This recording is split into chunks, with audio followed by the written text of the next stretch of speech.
তো বাবা অনেকগুলো আলু নিয়ে এসেছিলো, তো সেই আলুগুলোকে আজকে কেটে চিপস দেওয়া হবে। তো তোমরা দেখো কি করে আমরা চিপস করি।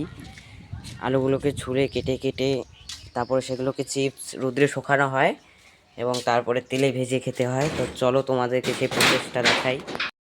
বাড়িতে একটা বটি দাও আছে, তো দিদি একটাতে করবে এবং আমিও হাতে হাতে করে দেবো, তাই ঠামিদের বাড়ি থেকে একটা বটি নিয়ে নিচ্ছি যাতে আমিও করতে পারি।